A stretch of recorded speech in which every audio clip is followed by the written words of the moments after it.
Okay,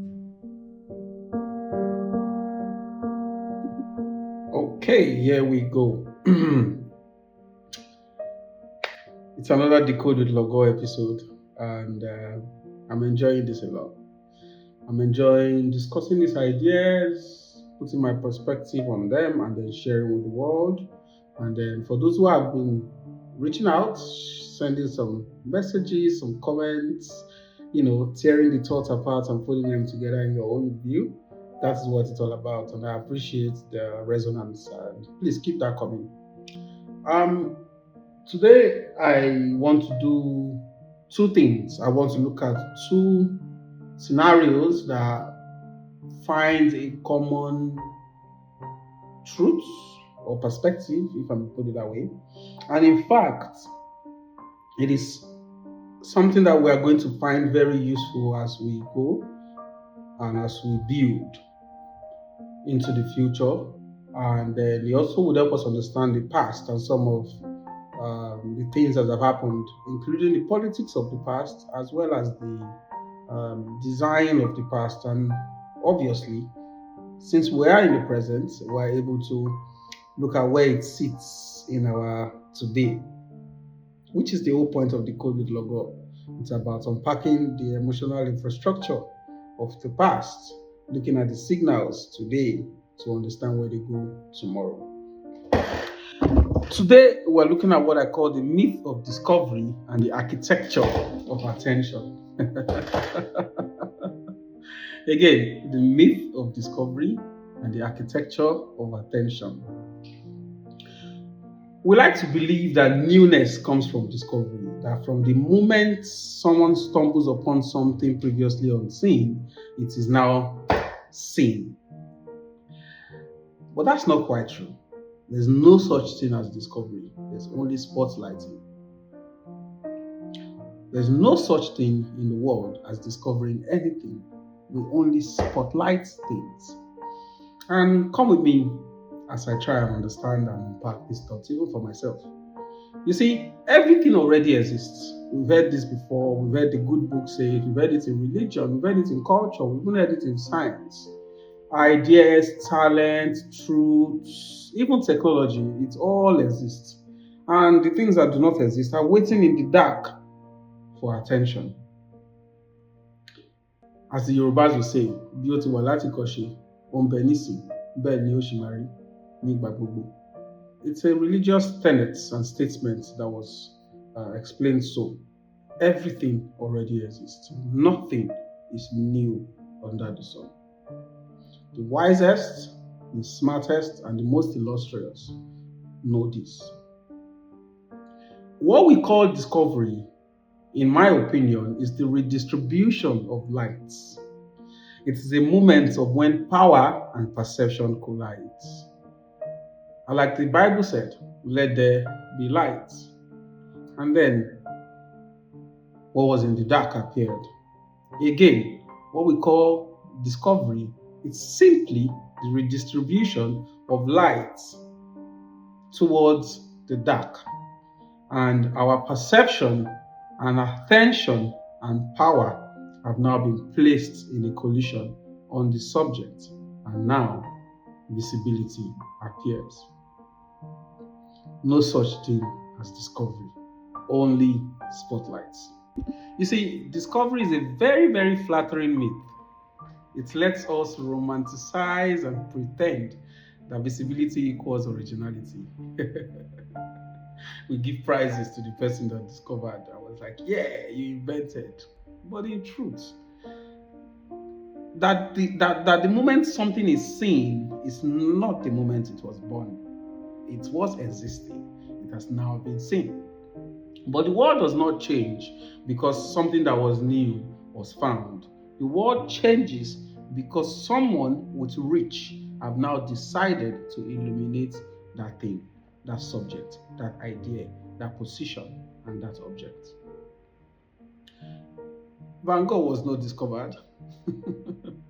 It was spotlighted decades later by tastemakers of that era, whose lights made his genius legible. That is, his genius existed anyway. River Niger did not appear because of Mungo Park. But Mungo Park has the power. Again, remember, the power and then the perception that collided in that discovery. And he was able to use his power and his reach to announce this discovery. And therefore, River Niger existed. In fact, as we further discuss, you will then see what was even more potent in that discovery.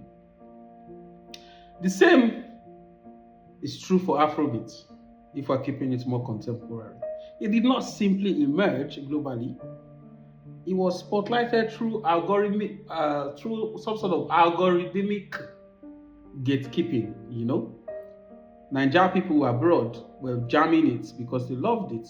And they were jamming it in solidarity. And that got everybody else curious. So that algorithmic gatekeeping and the cultural brokerage that happened between that diaspora audience and the rest of the world made it impossible to ignore. And then the tastemakers did what? Provided the power that made the range legible. This is same, and this is true in business, in science, and in culture. So whoever controls the touch decides what becomes the truth, and the rest remains in the shadows. So discovery, it is what we call truth. And somebody with power has put an illumination and the redistribution of light on that thing, and everything else remains in the shadow. Not because it lacks value, but because no one has thought to name it yet. Keyword, name it yet. And in modern systems, attention is currency. Know this and know this for free. Attention is the currency, and language is how we mint attention. We don't discover categories, we name them. So remember, as I said earlier with the Mungo Park example, he made a discovery of this important body of water. He used his power to illuminate its relevance and location. But by naming it, he owned it and gave it credence. So in modern systems, as we design, attention is the currency and language is the mint. Language is how we discover it. Language is how we present it. And language is design. We don't discover categories. We design them by naming them. Again, nothing is new. So when you think about category design, when you think about, again, this is specific to builders, to product managers, to service designers, to cultural architects, to orchestrators of meaning, either in products and services. This is what category design is all about. It is not about invention. It is about illumination. You rack your head for weeks, for months in some dingy underground in your mind of physical, trying to invent, trying to change the world, trying to do what has not been done before. No. The only way to invent is to simply shine a light on an overlooked problem or name it in a way that people can feel but they cannot articulate yet. And suddenly, the world believes you discovered it. This is true for many things. Apple did not discover MP3 player, but it spotlighted 1,000 songs in your pocket, and the marketing gave you the idea that Apple has trapped music into an iPod for you. In fact, even in marketing today, HubSpot did not invent inbound marketing. People were doing inbound marketing, were knocking doors, but it invented and spotlighted the word and the phrase inbound marketing. And in that category, they won. Slack did not invent chat. It only invented context switching by pointing out that colleagues are far more productive when communication are capped and trapped within meaningful threads. All of these immediate examples did not build better tools. they built better light. Remember, it's all a distribution of light. And that is what category design is all about. So you start to think, how does this become useful for me? How do I become an inventor? How do I discover things? How do I bring things to the world? Language. Language is the beam that turns the invisible visible. Even in all the religion of the world, even in spirituality, that which cannot be named does not exist. But as soon as it is given name, it comes to fruition. You get what I mean here? Language is the beam that turns the invisible visible. It's not just about semantics, it is pure strategy. So to design a category or to reshape culture, or you must, again, to design a category, to reshape culture, you must find language that lives in the tension of what is not too old and what is, so that it does not sound stale, or what is not too new, so that it does not sound alien. In the middle of that tension is how you design categories. It's how you design new things. It's how you invent. It's how you shape culture. The people who will win in the future that we're heading towards are those who can sit with the discomfort that the rest of us feel. And they can look at these discomforts, these frustrations, whether in product and services, and they can couch it, articulate it, and give it a name. The act of naming it, of pulling this unseen emotion, unseen or unchecked action from numbness into speech, is itself a spotlight. That's what language will do.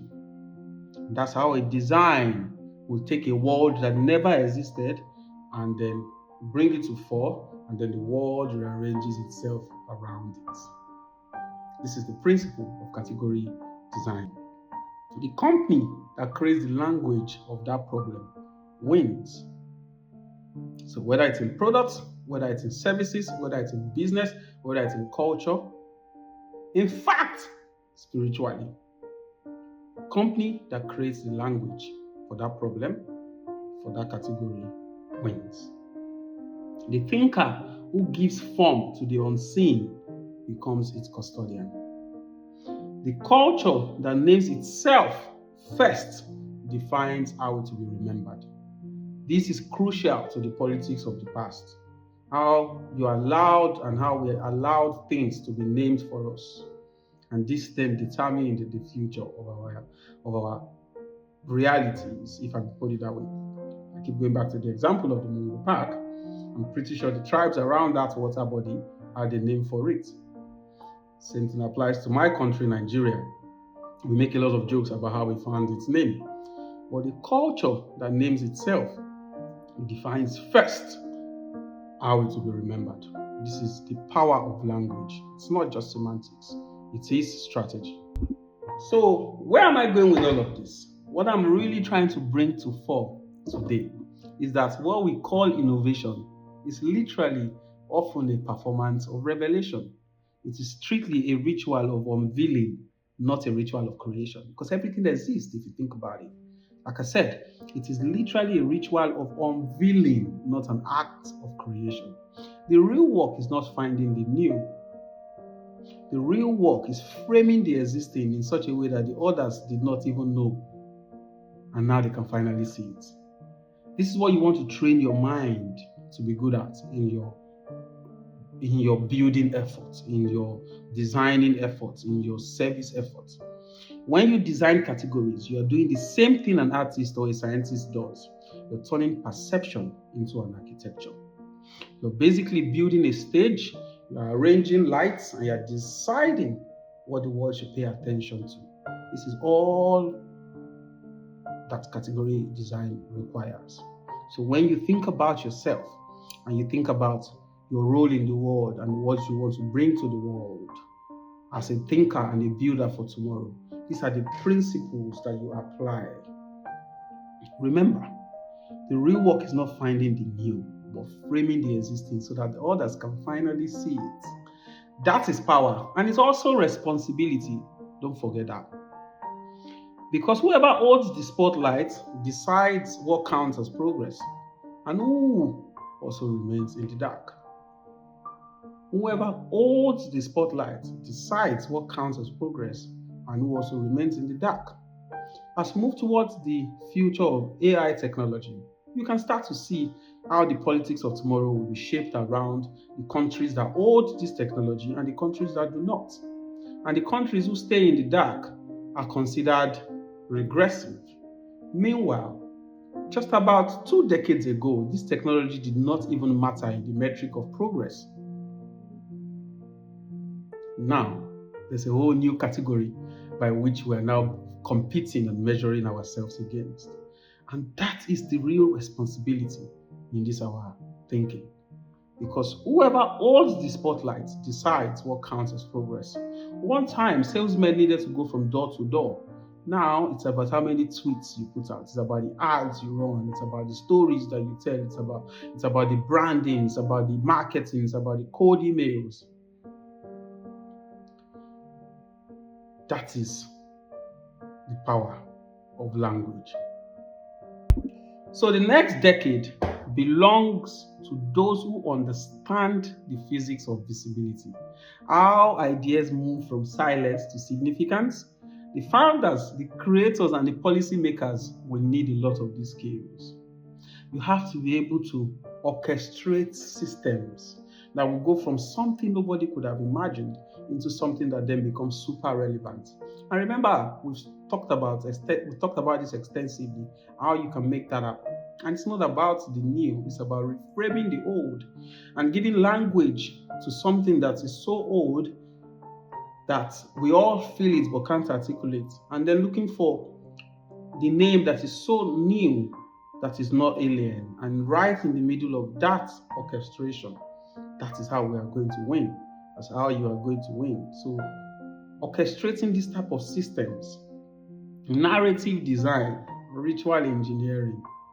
Because in an age and in an era where information will be flooded, scarcity will be the real meaning.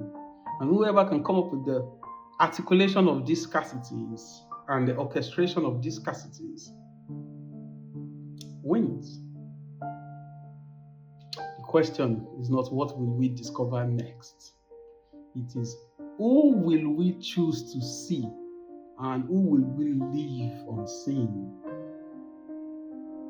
And as you determine your future, be careful not to be stuck in the politics of the unseen.